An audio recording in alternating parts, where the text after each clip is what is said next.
telescope was first invented to view, for military purposes, also to survey, looking out at the Earth. However, in 1610, I think 2 or 3 years after the telescope was invented, Galileo and his buddies turned it from the horizontal to the vertical, looking up at the heavens. And in that moment, our world changed. No longer was Earth the center of God's world. Now it turned out that our friend the sun was the center, and we were just amongst other planets circulating around her. As we know, Galileo was jailed by the church for this very reason. They did not like this new view of the universe. However, no matter how much they tried to challenge it, that new understanding continues and continued to expand. Well, it seems like the same kind of thing is happening now with our James Webb Telescope. What had been predicted, and the reason that they created this new telescope was so that they could see back into the beginning of time. They wanted to understand what happened after the Big Bang, because they had very clear understanding that they came up with about what must have happened. I mean, you can read all about what they expected to see, but that's not what they saw at all. Very interestingly. And needless to say, they're trying to explain it now. It's like, oh, well, let's look at the planets that we can see. They're kind of reorienting the mission. You see, the reason we were looking with infrared rays is that they're longer rays than light, than visible light. And so all the little dust particles that the Hubble and other telescopes couldn't see through in our visible light would get bounced out because of the shorter waves. But the longer waves apparently just goes right through that dust. So we can see all of these clearer images that come through in the infrared and go way back, right? But when you read what those astronomers first saw, they were like blown away. It was like, oh no, my God. Oh my God.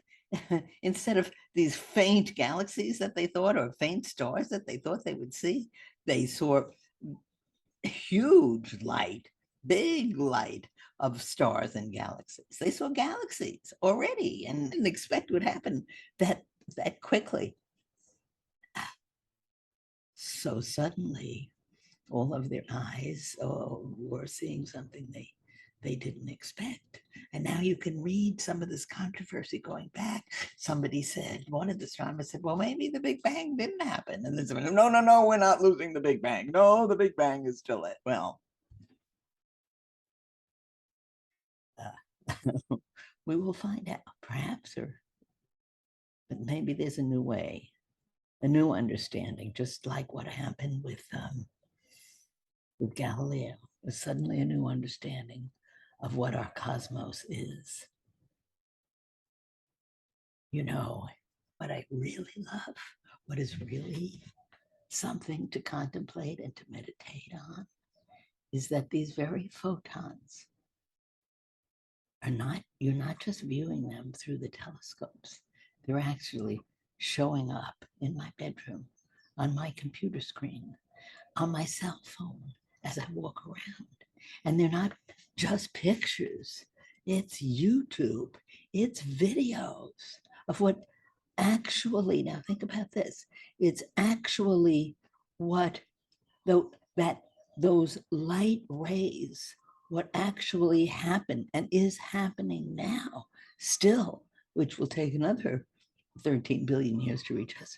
But that, what we see is actually, we can actually see now that ancient history. We're connected to that ancient history. We're watching that ancient history.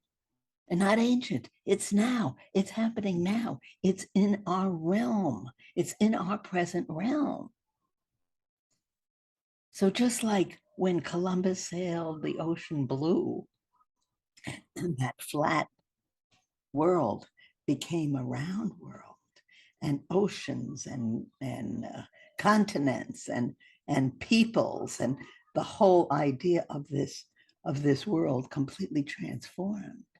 In that same way, we are now, our time has changed.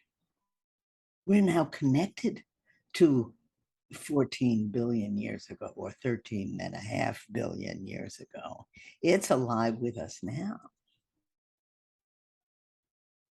I know that's hard to take in, but we're living in a different period of time.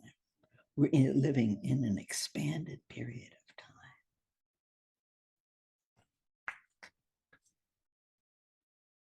It's something because of, especially with our our spiritual teachings now, be in this present moment. But in this very present moment, we are seeing that the infrared waves. My eye is seeing it right now.